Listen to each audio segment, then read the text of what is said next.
Maka setiap pahala yang besar itu pasti diiringi dengan ujian pengorbanan yang berat.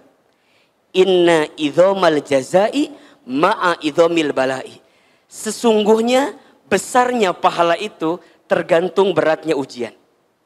Makin berat ujiannya, makin besar pahalanya.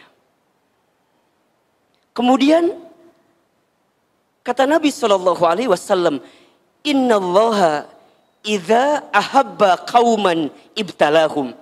Sesungguhnya Allah, apabila Allah sedang mencintai seorang hamba, apabila Allah sedang mencintai suatu kaum, ibtalahum, maka Allah akan menguji kaum tersebut.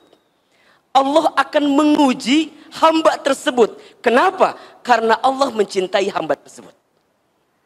Maka sesuatu yang harus menghadirkan keikhlasan, besar ujiannya, besar pengorbanannya, karena boleh jadi di dalamnya Allah siapkan pahala besar bagi kita karena sesuatu yang menyakiti kita. Maka ini quotes yang pertama dari Ahilman ya. Nggak mau kalah sama Abah Muhajir gitu ya. Gini, pertama cara kita memandang satu persoalan ya. Cara kita memandang satu masalah. Kalau kita melihat suatu masalah itu sebagai ujian yang berat, maka kita akan capek menerima itu.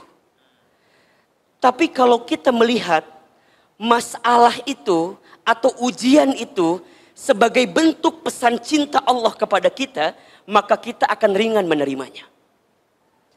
Maka teman-teman belajar, kalau dapat masalah, dapat ujian, maka masalah ujian itu adalah pesan cintanya Allah, berkah yang tersirat, pesan cinta yang tersurat, yang Allah berikan kepada kita karena Allah merindukan kita. Itu poinnya. Ini kan Ahilman dari wajahnya hampir sama semua ya. Wajah-wajah banyak masalah kelihatannya ini. Atau wajah-wajah yang sedang diuji gitu. Ahilman ingin berikan kabar kepada teman-teman, kalau teman-teman sedang diuji, bergembiralah. Karena teman-teman sedang dirindukan oleh Allah Subhanahu wa ta'ala. Jadi di antara ciri dan cara Allah merindukan seorang hamba, dengan cara apa? Allah hadirkan ujian kepada hamba tersebut, agar hamba tersebut ketika mendapatkan ujian itu, dia jadi ingat ke Allah Subhanahu wa ta'ala. Teman-teman nanti buka surat Al-Baqarah ayat 155, 156. Abah sudah buka, saya langsung ngintip barusan di situ. Apa kata Allah? وَلَنَبْلُوَنَّكُمْ بِشَيْءٍ مِّنَ الْخَوْفِ وَالْجُوعِ وَنَقْصٍ مِّنَ الْأَمْوَالِ وَالْأَنْفُسِ وَالثَّمَرَاتِ وَبَشِّرِ الصَّابِرِينَ. Dan pasti kata Allah, kami akan menguji kamu sekalian bisyai'in, dengan sesuatu yang sedikit saja, dengan sesuatu yang kecil saja. Ini yang jarang kita kupas sebenarnya ya. Teman-teman, kita ini suka ngerasa begini, kalau lagi dapat masalah, seakan masalah-masalah itu berat ya. Padahal sebenarnya dalam pandangan Allah, masalah itu kecil. Ini rumus. Jadi kalau teman-teman dikasih masalah, ingat masalah kita kecil. Tapi nikmat yang Allah berikan besar. Jangan kebalik. Kita mah kadang-kadang sok pinter ngitung masalah dibanding ngitung nikmat. Betul nggak? Kalau dikasih nikmat kadang-kadang kita ngerasa saeutik. Dikasih masalah, asapang loba masalah nak. Lihat wajah saya. Kumaha kuleuh. Da loba masalah teh ya meureunnan. Emang kumaha gitu. Kadang-kadang masalah tuh enggak seberapa, tapi kita yang seringkali merasa paling besar masalahnya. Maka tolong teman-teman ya, catat baik-baik. Ya Allah, masalahku berat, iya. Tapi aku tenang karena aku punya Allah yang maha besar. Catat status yang kedua itu. Ya Allah, aku punya masalah yang berat, tapi aku tenang karena aku punya masalah yang punya Allah yang maha besar. Jadi masalah itu kecil sebenarnya. Makanya dilanjutkan apa di antara persoalannya? Satu, minal khauf, manusia diuji dengan ketakutan, wal ju'i, dan kelaparan, wa naqsi minal amwal, dan kekurangan harta. Ya, teman-teman kalau udah ngurusin harta pasti kurang terus, betul nggak? Ya, sudah punya gaji 3 juta. Kurang atau tidak? Kurang kalau kita lihat orang gajinya 5 juta. Dikasih gaji 5 juta. Lihat orang gaji 7 juta, kurang atau tidak? Kurang. Maka kita diajarkan kalau urusan dunia jangan lihat ke atas. Kunaon cangkel. Gitu Nyeri. Urusan dunia lihat ke bawah, urusan akhirat lihat kemana? Lihat ke atas. Teman-teman kalau urusan dunia lihat ke samping, lihat ke atas capek. Tetangga beli kulkas, orang kedinginan, ayah. Tetangga beli kompor gas, orang kepanasan. Tetangga beli mobil baru, kita katabrak. Udah cicing di harapan mobil tetangga orang. Tetangga masang parabola, orang minum Paramex. Jadi serba salah. Kalau urusan harta mah nggak ada habisnya. Betul apa enggak? Ujungnya naon? Iri. Punten mohon maaf, dengki. Iri we ka batur teh. Oh, cenah. Mobil anyar, paling menang maling. Tuh. Mobil kumaha malingna. Iya. Teman-teman kadang-kadang sok julid ka batur. Nanya, si eta geus nikah padahal beungeutna teh sakumaha. Da perasaan alusan urang beungeutna teh. Nah hanya ulah julid teman-teman, ulah kitu. Eta teh tanda orang iri ka batur. Lebih baik batur jore payu dibanding orang keur mah jore teu payu deui. Jadi matakna soklah sing buru-buru nikah aminnya. Sayang nih jamaah teman hijrah nih GGM. Ganteng-ganteng mubazir. Sok sarua nih ieu ge sarua GGM. Naon Ahilman? Ganteng-ganteng muhajir. Jadi kadang-kadang ada sifat itu ya, kurang harta gitu. Terus apalagi wal anfus, kegoncangan jiwa, sehat, dikasih ujian sakit ya.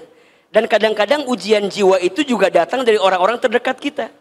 Seorang anak diuji oleh orang tuanya, orang tua diuji oleh anaknya, pasangan diuji oleh pasangannya, termasuk oleh orang-orang yang pernah dekat dengan hati kita. Yang kemudian nanti dia pergi meninggalkan kita. Di situ babnya nanti. Sampai wasamarot, ada harapan yang tak kunjung jadi kenyataan. Apa kata Allah? Kalau kalian diberikan ujian-ujian itu, maka tolong catat. Wabashir, kalian itu lagi dikasih kabar gembira sama Allah. Jadi kalau ada yang diuji dengan ketakutan, diuji dengan kelaparan, kekurangan harta, kegoncangan jiwa, dan harapan yang tak kunjung jadi kenyataan, tolong teman-teman catat, Allah sedang memberikan kabar gembira. Bagi siapa Ahilman? As-sabirin, bagi orang-orang yang sabar. Siapa orang yang sabar itu? Alladzina idza asabathum musibah qalu inna lillahi wa inna ilaihi rajiun.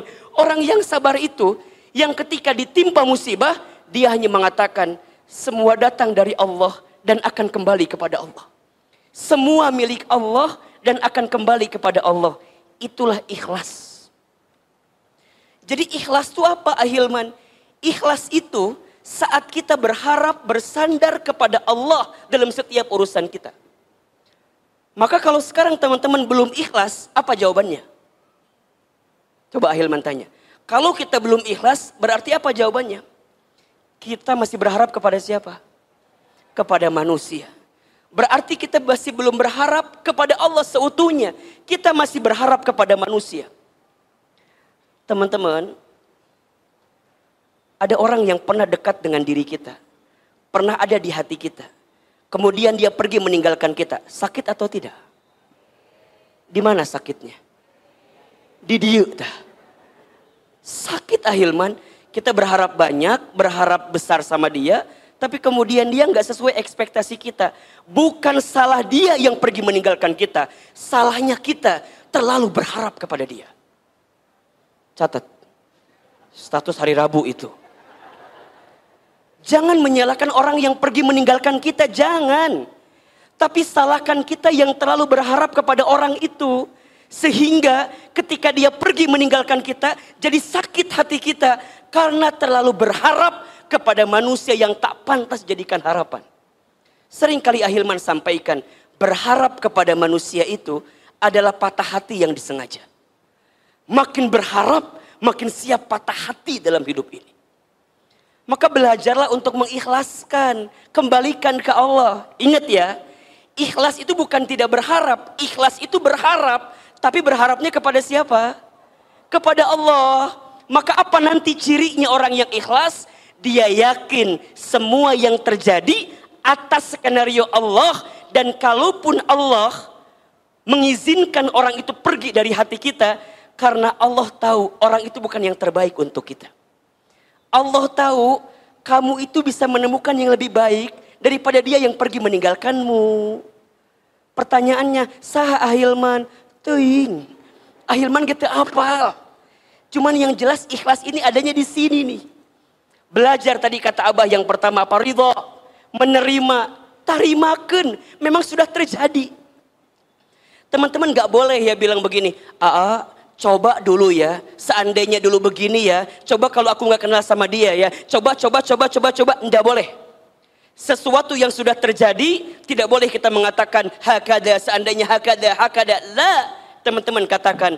Qadarallah wa ma syaa fa'ala. Sudah jadi ketentuan Allah dan Allah menghendakinya.